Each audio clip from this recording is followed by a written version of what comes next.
Dako tayo dito po sa same pa rin, nasa impeachment pa rin po, Doc, no? Dahil naging sentro din po ng diskusyon, debate, kung naayon ba ang naging patakaran ng impeachment court at ito ring pag-question din sa encashment ng sa bangko po, no, ng ahensya ng gobyerno at iba pa ng mga financial records sa issues po ng pangalawang pangulo. Makakaapekto po ba ito sa sektor po ng banking natin, Doc? Yung kumpiyansa, lalo na ng mga negosyante siguro, mga entrepreneur na magtiwala sa banking system po natin na, ay, ganito pala.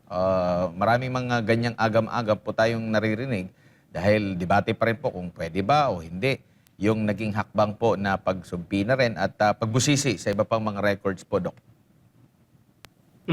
Alam mo, Admar, no? Isa yan sa mga, sa palagay ko, naging legacy nung impeachment ni dating Chief Justice for Renato Corona, na mayapang Chief Justice.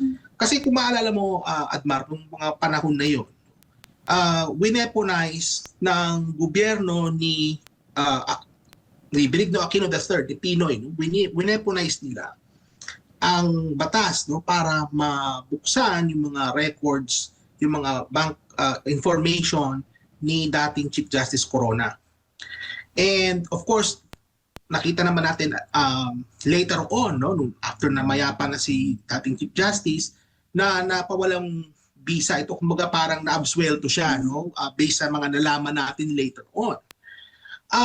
Sa kaso naman ngayon, they are using the same playbook na ginamit nila kay dating Chief Justice Corona. At sa palagay ko, itong ganitong klaseng sistema of, and again, this is bending the law, ika nga, Admar, itong ganitong klaseng sistema is na pwedeng mamanipula, no, ang ating financial sector para mailabas, no, ang mga dokumento na sa palagay ko hindi dapat ilabas basta-basta at nagagamit sa pamumulitika.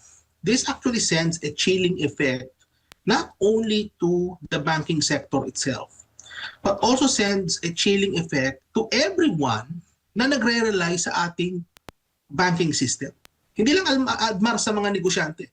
Kahit na sinong tao na may deposito sa bangko, na merong maliit na negosyo, o kaya isang malaking namumuhunan, mapa-domestic man yan or foreign, it sends a chilling effect to everyone na baka posibleng kung hindi ka gusto ng gobyerno, they can go after you, open your financial records, no, and gawang ka ng kaso, magmamanufacture ng kaso against you based on the information that came out of what we call a fishing expedition. No, ganyan yung nakita natin na ginagawa kay Vice President Sara Duterte sa kasalukuyan. So sa palagay ko, Adma, what this ends up doing is it creates a sense of doubt sa integridad ng ating financial sector. At hindi talaga ito maganda, no, lalong-lalo na from the perspective of foreign investors. Naalala ko lang, Admar, no, nung panahon ng martial law, kasi nabanggit ko na ito kanina bago tayo naputol, no, na nung panahon ng martial law, ganyan din ginagawa nila eh. So they went after yung mga businesses na hindi kasundo ni Marcos Sr. at ginamit din nila yung mga financial records. Ganyan din yung naging playbook, and they're still using the same playbook up to now. O, sa palagay ko, isa sa palagay ko dapat na gawing reforma is to properly strengthen our banking system. Na kung saan na, kasi ganito, Admar, kung meron namang talagang legitimate issue of corruption, pwedeng buksan yan eh. Pero sa palagay ko, kung gagamitin sa pamumulitika, hindi maganda kasi naaabuso. So in other words, what our policymakers need to do is to come up with a mechanism na hindi naaabuso ng basta-basta itong pagbubukas ng mga bank records. Kasi hindi ito maganda from the point of view of investments and the economy in general, Admar. Opo. Sir, sa tingin niyo po ba ang mga tiwali matitrace sa pamamagitan ng kanilang bank records ang kanilang mga ginawang mali? ang Pilipinas din po ba ay may striktong patakaran o mga batas pagdating po dito sa kung pinag-uusapan po natin yung pagbabangko? Well, it depends, Admar, kung kakampi mo yung nakaupo sa gobyerno. Kasi kung kakampi mo yung nakaupo, kahit na ikaw ay gumawa ng katiwalian, hindi ka nila hahabulin. At yun yung nakita natin sa sistema sa ngayon. Billion versus million. Yan yung nakikita natin. No? Yung inaakusan nila kay Vice President, billion. And yet, billion if not trillion yung nanakaw, Admar, doon sa kabila. So kung hindi ka kakampi, nila, habulin ka nila. No, bubuksan ang bank records. Pero kung ikaw ay kakampi, ay ipoprotektahan ka nila. No? Kasi nga, nakikinabang sila sa'yo, so poprotektahan ka nila. So, yan yung, bumabalik tayo sa Adma sa inaakusa sa kanila na selective justice. Hindi pantay at hindi fair na sistema ng prosecution sa ating bansa. So, sa palagay ko, no, kailangan magkaroon ng mekanismo na kung saan maiiwasan yung pag-aabuso. No, sa nakikita ko dito, Admar, kasi ganito sa mga bansang mayayaman, sa mga bansang mauunlad, hindi basta-basta nabubuksan, Admar, ang bank records. Lalo dito sa Canada, for example, hindi basta-basta nabubuksan yan. Kinakailangan magkaroon ng isang body na nakagaya, well, yung AMLAC is a mechanism, but it's an imperfect mechanism na kung saan dapat itong AMLAC, for example, ay ilabas nila sa pamumulitika. No? Isa-separate yung pamumulitika at sa trabaho talaga nung body na yan, kagaya ng AMLAC. So, may paraan, Admar, pero kaya lang, ang nangyayari sa ngayon is nagagamit itong mga institusyon na ito para maprotektahan yung kanilang mga kakampi at nagagamit din itong mga institusyon na ito para habulin yung kanilang mga kalaban. So, ibig sabihin, Admar, hindi na tayo fair. No, hindi na just yung sinasabi ng mga abogado na yung Lady Justice na may piring sa mata, na may tihawak na timbangan. Wala na siyang piring sa mata, Admar, no? Talagang dilat yung mata at hinahabol niya yung kung sino yung gusto nilang habulin ayon sa kanilang politika. Yun yung unfortunately, Admar, na nangyayari sa ating bansa. Kaya hindi talaga siya maganda from the point of view of investor confidence kasi nakikita nila na yung ating sistema, yung ating mga institutions ay compromised na. Opo. And ang mga korap po ba ay gumagamit ng bangko? Dinadaan ba sa bangko na alam naman siguro nila na grabe ang pagbusisi at record? Well, yung mga wais na mga politiko na or mga opisyal ng gobyerno na creative, ika nga, they could do that. No? Pwede mo, Admar, gamitin pa rin talaga ang traditional banking system to hide these ill-gotten wealth. Pwede mong gawin yan through dummies, interlocking directorates, mag-create ka ng mga fake na personalities. Maraming pwedeng magawa, Admar, no? Kasi nga yung ating sistema, may mga butas pa rin, Admar, may mga loopholes pa rin yung ating banking system na kung saan na po pwede pa rin na mag-create ka ng mga peking account. Bigyan kita halimbawa, Admar, no? Dito sa Canada, hindi ka pwede basta-basta mag-open ng account kung wala kang social insurance number. At yung social insurance number na yan, yung mga yan ay nakatali yan sa iyo habang buhay. So kung ano yung social insurance number mo, yun na yun. Diyan ba sa Pilipinas, meron tayong identity numbers? Well, may national ID. Hanggang ngayon, may mga kababayan pa rin tayo. Hanggang ngayon, walang national ID. More so pa kaya magkaroon ka ng national identifying numbers. No? Walang ganyan sa Pilipinas, kaya may mga loopholes pa rin.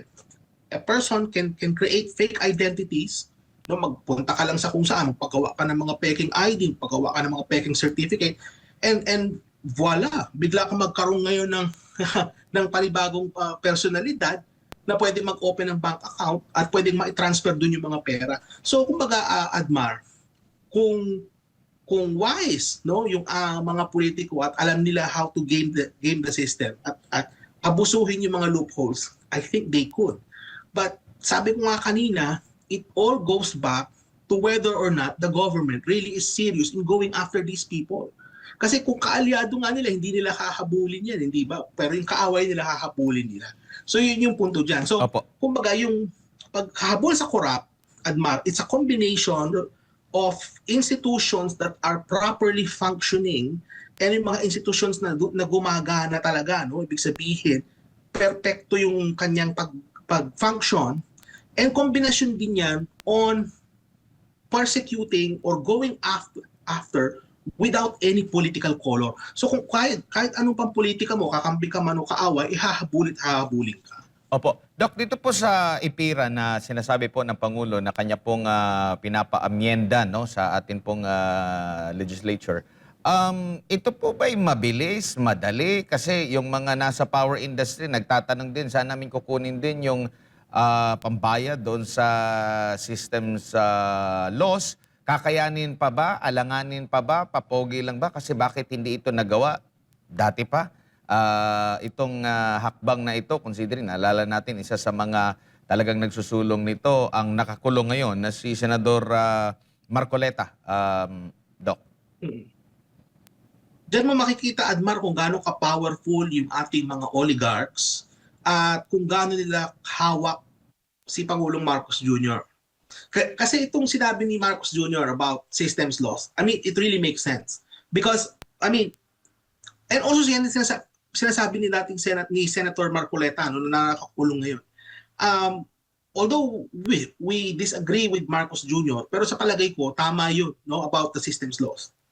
Pero yung timing niya is mali. Kasi bakit ngayon lang? Matagal na itong sinasabi ni Senator Marcoleta about systems laws. And yet, sa ikalimang SONA pa natin narinig na sinabi ito ni Marcos Jr. So sa palagay ko, ito Marcos Jr. is saying words na gustong marinig ng tao to save his dismal trust and approval rating.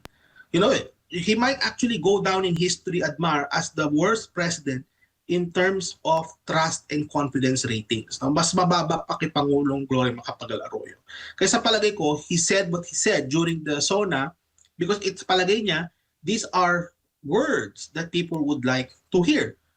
Well, saying it is one thing. Talk is cheap, ika nga, no? Walang gastos magsalita. But yet, implementing it is another. And implementing it requires cooperation from the oligarchs who are controlling electricity sa ating bansa. And makita natin ngayon pa lang nagrereklamo na sila kung paano daw maipapasa itong systems laws. Pero you know, mga kababayan, from a fundamental point of view, mali naman talaga na bakit ipapasa sa ordinaryong consumer yung electricity pilferage. Electricity pilferage, yung pagnakaw ng kuryente, yan ay responsibilidad yan ng kumpanya para hindi dapat manakawan sila ng kuryente.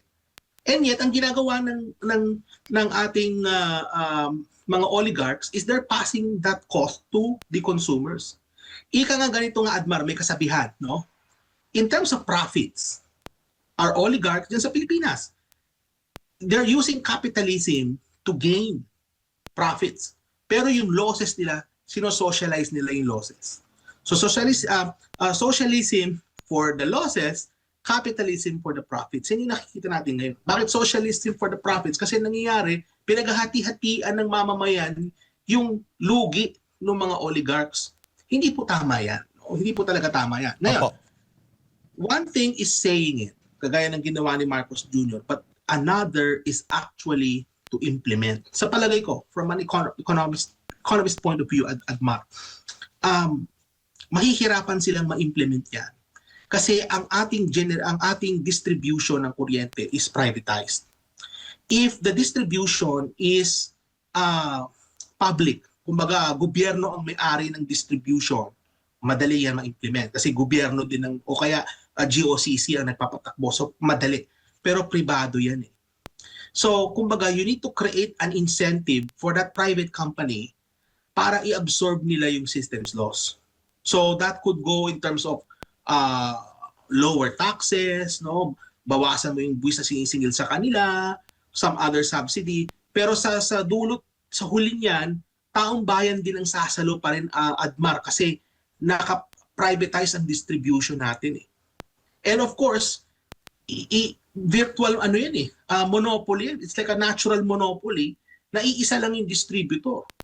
And that loan company na nagdi-distribute ng kuryente is very powerful.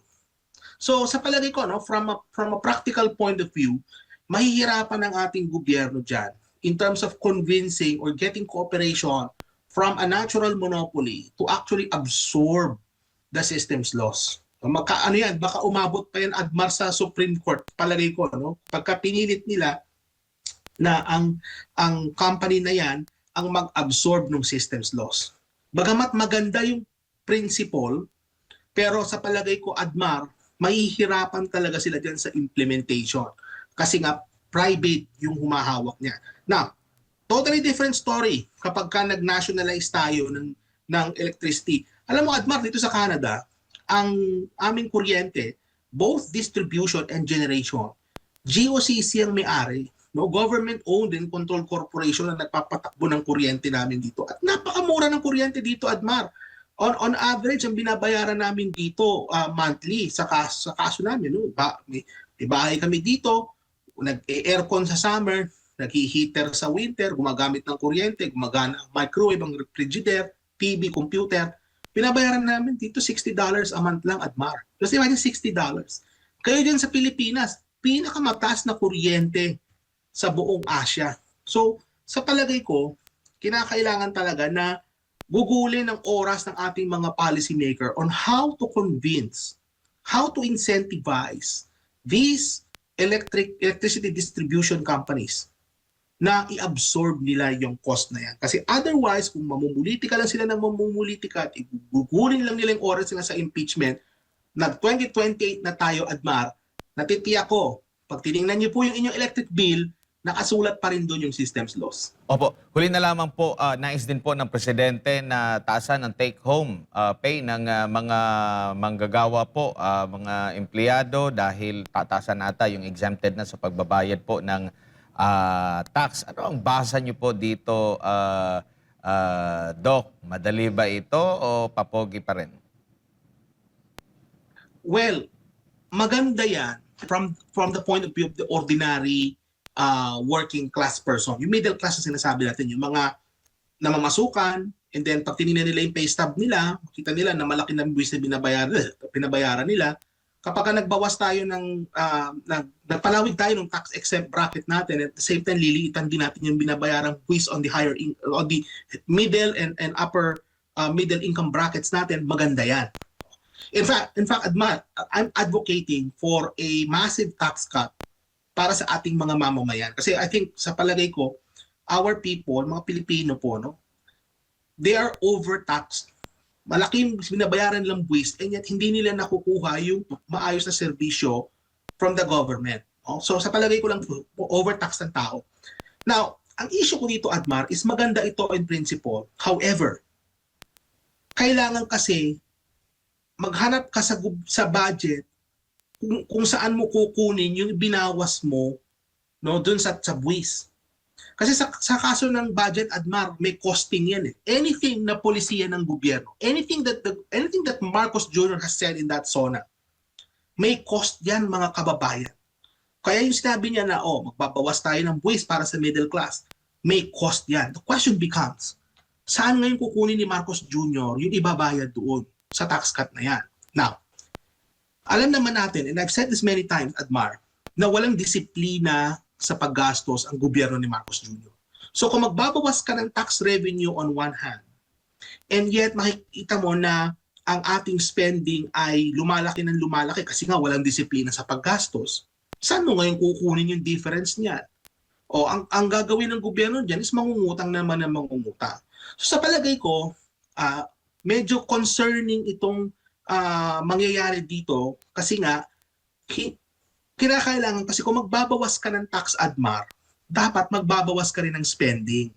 Ibig sabihin, i-check mo yung gobyerno, yung budget, okay, saan tayo pwede magbawas ng spending? May mga ahensya ba tayo na masyado ng maraming overlapping functions? May mga ahensya ba tayo na sa palagay natin na may mahanap tayong savings? Nasaan na yung right sizing? I remember in 2022, Marcos Jr. was saying na ira-right size nila ang gobyerno, and yet we've seen some agencies na mas dumami pa yung mga kasi sa secretary at undersecretary, kumbaga lumuobo yung mga ibang agencies.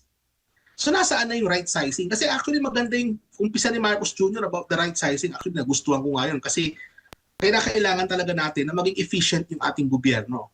Kasi kung magbabawas ka ng buwis, dapat magbabawas ka rin ng gastos para hindi ka mangutang. Sa palagi ko dito, Admar, ang mangyayari dito is papogi ito and yung pagbabawas ngayon niya ng buwis na yan, pagbabayaran din yan ng mga tao. Kasi ang mangyayari niyan is mangungutang na naman ng gobyerno para pambayad dun sa tax cut na yan kasi nga wala silang disiplina sa paggastos at babayaran niya ng tao many years from now. In fact, baka pagbalik ko dyan sa Pilipinas para mag-retire, malaking portion ng aking income pagpupunta sa pagbayad ng mga inutang ngayon ni Marcos Jr., mga kababayan. So, isipin ito ha, maganda yan pakinggan, pero isipin nyo rin yan, balik niyan sa inyo. Kasi sa palagay ko ha, mangungutang sila ng mangungutang para bayaran yan, at ang balik niyan sa inyo, yung interest na babayaran yan, many years from now.